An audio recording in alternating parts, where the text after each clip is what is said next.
A emenda constitucional 103/2019, a emenda da reforma da Previdência, trouxe diversas alterações significativas no regime de previdência dos servidores públicos. Uma delas diz respeito à contribuição previdenciária, que é cobrada dos servidores em atividade, dos servidores aposentados e dos pensionistas. Essas alterações elas podem ser divididas em 4 grandes grupos. O primeiro grande grupo diz respeito à alteração da alíquota ordinária da contribuição previdenciária. Até a promulgação da emenda constitucional 103, a alíquota cobrada era de 11% para todos os servidores, independentemente do valor da remuneração. A partir da emenda 103, a emenda da reforma da Previdência, a alíquota ordinária foi elevada para 14%. Há uma majoração de praticamente 30%. Então essa faz parte do primeiro grupo, grande grupo de alterações referentes à contribuição previdenciária. O segundo grupo de alterações diz respeito à instituição de alíquotas progressivas. Então, no regime anterior, na sistemática anterior à emenda 103, havia uma alíquota única que incidia sobre a remuneração independentemente do valor dela. Agora, a alíquota previdenciária, que tem como valor alíquota ordinária 14%, ela segue numa evolução de percentuais que chega a 22%, dependendo do valor da remuneração do servidor, servidora em atividade, ou aposentado, ou pensionista. Então, essa é uma modificação que não existia no sistema previdenciário dos servidores públicos. É a modificação que foi introduzida pela emenda 103. Então, essa alíquota progressiva, ela parte de 14% para remunerações superiores a R$ 3.000 e ela chega a um percentual de 22%, que é a alíquota máxima aplicável ao sistema. Então, no percentual máximo de 22%, ela literalmente dobra a alíquota padrão do sistema anterior, que era 11%. O terceiro grande grupo de alterações que a emenda trouxe em relação às contribuições previdenciárias diz respeito ao que se chama na contribuição ordinária diferenciada de aposentados. Então, se estabeleceu o seguinte regramento: se for constatada a existência de déficit atuarial no regime próprio de previdência dos servidores, está autorizada a cobrança em relação aos aposentados e pensionistas de contribuição previdenciária sobre tudo o que exceder o salário mínimo, hoje no valor de R$ 1.045. A sistemática vigente é de que a contribuição previdenciária sobre os proventos de aposentados e aposentadas e pensionistas só se daria sobre a parcela que ultrapassasse o teto do regime geral de previdência, que estava aproximadamente R$ 6.000. Então, esse terceiro grande grupo de alterações, ela autoriza o governo, identificada na existência de déficit atuarial, ele reduzir essa base de cálculo isenta de R$ 6.000 hoje para R$ 1.000. Então, essa é uma modificação específica em relação a aposentados e pensionistas, servidores aposentados e pensionistas. E o quarto grupo de modificações que a emenda trouxe em relação à contribuição previdenciária é o que se chama de contribuição previdenciária extraordinária. Como é que no modelo que a emenda apresenta, como é que funcionaria isso? A contribuição previdenciária ordinária de 14%, e a ela seria acrescida uma contribuição extraordinária num percentual que seria definido por lei, Então não há um limitador sobre qual seria essa alíquota de contribuição previdenciária extraordinária, e com uma duração autorizada de até 20 anos. Então esse quarto grupo de alterações, ele promoveria então a cobrança da contribuição ordinária de 14%, mais de uma contribuição extraordinária não especificada alíquota, ela seria decidida posteriormente por meio de lei, mas não haveria nesse modelo um teto dessa alíquota extraordinária, E, fora essa questão da alíquota extraordinária, da alíquota em si, ela teria também a possibilidade de duração de até 20 anos.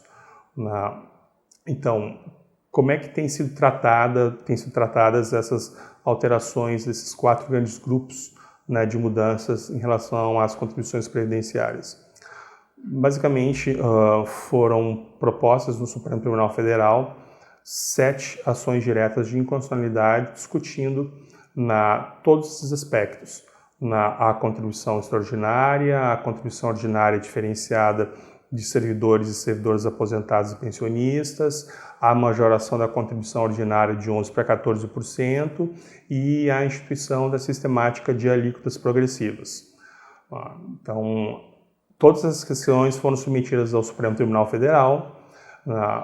Até o momento não há uma decisão, há um indicativo de que essas questões vão ser decididas diretamente pelo plenário, então não haverá uma decisão intermediária de um ministro em caráter liminar, e a perspectiva, né, que se tem é de que, a partir do início do mês de abril, essas 7 ações diretas de constitucionalidade elas estejam prontas para que o relator libere elas, para que elas sejam pautadas para julgamento.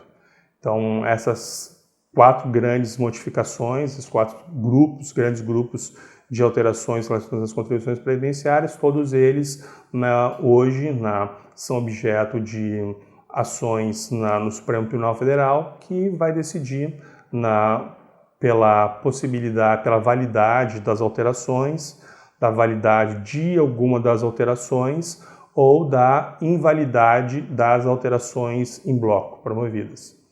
Nós temos alguns indicativos em relação à posição do Supremo, que são indicativos de longa anterioridade, indicativos recentes. No final dos anos 90, precisamente em 1999, o Supremo Tribunal Federal enfrentou a questão das alíquotas progressivas em relação às contribuições previdenciárias. E ele colocou que a instituição das alíquotas progressivas não era permitida ao nosso sistema porque elas configurariam confisco tributário. Essa é uma decisão que foi uma decisão unânime no Supremo, mas é uma decisão de 1999. Então, de lá para cá, tiveram algumas outras decisões que não tiveram o mesmo porte, a mesma dimensão dessa, mas em 2017 nós tivemos novamente colocada a discussão sobre as alíquotas progressivas e também colocada a discussão sobre a majoração de alíquotas ordinárias.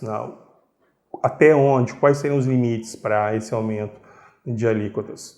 No segundo ano do governo Temer, o governo editou uma medida provisória onde ele instituía a sistemática de alíquotas progressivas e também promovia a majoração nos bens percentuais que foram implementados na emenda 103, de 11% para 14%. Na oportunidade, também foi proposta, da mesma forma que hoje, uma ação direta de inconstitucionalidade. O ministro relator suspendeu a exigência das novas alíquotas, tanto a majorada de 11% para 14%, como as alíquotas progressivas, mas nesse intervalo de tempo, a medida provisória ela perdeu a validade no Congresso, e essa ação direta ela acabou sendo extinta, sem que sobre ela o plenário, o conjunto de ministros do Supremo tivesse se manifestado. Então nós temos 2 indicativos, um indicativo distante, de 99, uma posição muito firme, muito clara do Supremo, não admitindo a questão das alíquotas progressivas.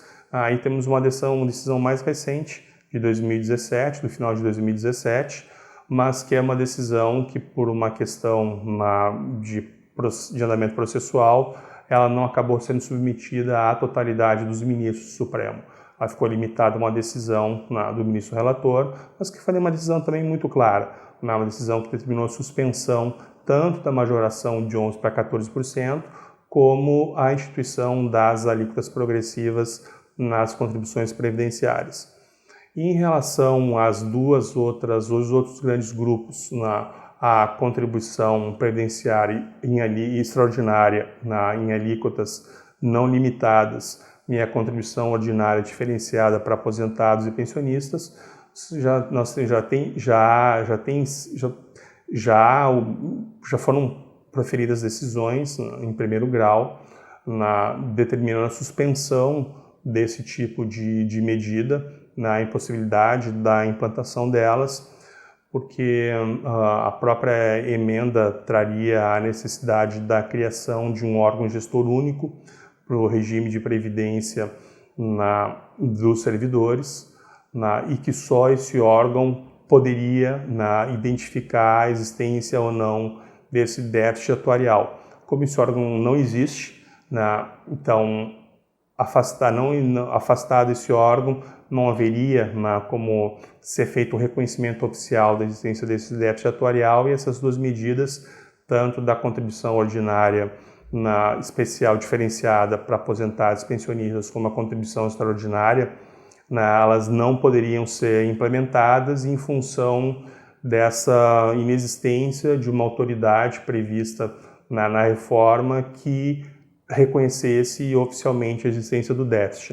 Então, enquanto isso não acontecer, conforme essas decisões que vêm se avolumando, essas duas medidas, esses dois grandes grupos de medidas em relação às contribuições previdenciárias estão previstas na emenda constitucional, elas ficariam bloqueadas. Então, esse hoje seria o cenário que tanto pega o quadro existente hoje no Supremo Tribunal Federal, como também vai até o outro lado, alcançando já as decisões de primeiro grau que vem surgindo desde o final de dezembro do ano passado.